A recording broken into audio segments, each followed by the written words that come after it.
The Green Bay Packers will be counting on these former high draft picks to play critical roles for the team next season. We've got that and more on today's episode of the Daily Packers Post. I'm Gil Martin. Welcome to the Daily Packers Post, where we bring you in-depth videos on your Green Bay Packers. We have new episodes dropping every day, Monday through Friday. So hit the like button and subscribe so you never miss an episode.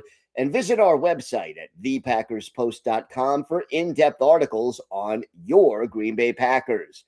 The Green Bay Packers will be counting on these former high draft picks to play a critical role next season. Look, the free agent moves they made were designed to add depth at key positions. I expect many of their draft picks this year to be designed to do the same.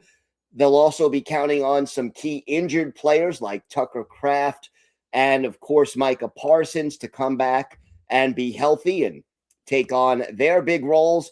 But these two former first and second round picks will be key to their improvement next season. The first rounder, of course, that I'm talking about is offensive lineman Jordan Morgan. He'll be replacing Rasheed Walker as the starting left tackle after Walker left as a free agent, signing with Carolina. That means Morgan takes over to protect the blind side of quarterback Jordan Love.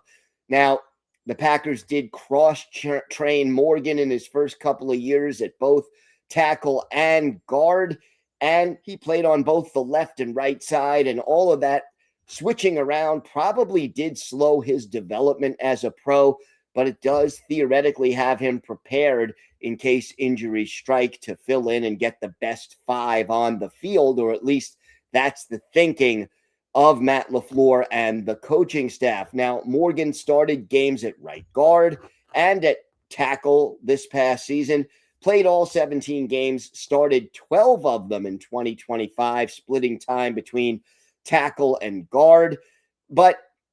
And he also graded out better in pass protection than as a run blocker and played better at tackle than guard. Tackle was his position in the NFL. This year, he's going to have to step up and take over at left tackle, arguably the most important position along the offensive line. Then you also have second-round pick Anthony Belton. He was a second-round pick in 2025, and he was part of Brian Gutekunst's plan to make the offensive line bigger and more physical. Now, Belton was drafted again primarily as a tackle, but he did cross-train at guard, and when injuries hit the offensive line, Belton was moved to right guard, the spot that Morgan had played at times before he moved to right tackle to replace the injured Zach Tom. Now, the former NC State star Anthony Belton played in 14 games as a rookie, started 7, and finished the year as the starter at right guard. He struggled at first, showed potential and flashes of the skill and size that made him a second-round pick, but also, as expected, made his share of rookie mistakes. Pro Football Focus did not like his performance very much, did not grade out well. But by the end of the season, the coaching staff saw enough progress from Belton to establish him as the starting right guard. He's going to need to take a step forward in his second season in the league to help improve the overall offensive line play. And look, a lot of the offensive line struggle had a big impact on the offense. The pass blocking was good. Jordan Love certainly helped that cause. He does a good job of extending plays and evading the rush, but the run blocking was a major problem last year. Elton Jenkins' move to center did not work out as expected.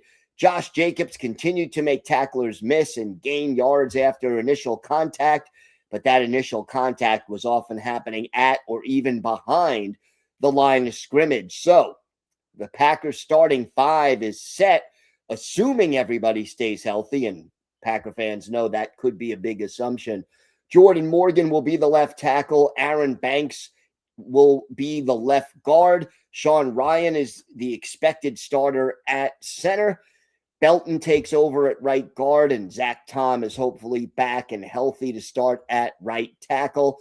depth, especially along the interior, is a big question mark. But ultimately, the offense is counting on Belton and Morgan to step in and play well enough to upgrade the offensive line. That could improve the running game. It could help Jordan Love in the passing game, but it's not going to happen unless these two young players step in and play well as starters. If they do, the team could improve. If not, well, they could even take a step back as compared to last season. And that is certainly something that this team cannot afford, as they're in year 2 of what most people view as a 3-year Super Bowl window, with Micah Parsons now a part of this team. Visit our website at thepackerspost.com for in-depth articles on your Green Bay Packers. Meanwhile, here on YouTube, hit the like button and subscribe so you never miss one of our episodes. I'm Gil Martin. Have a great day, everybody. Stay safe. And of course, go Pack Go.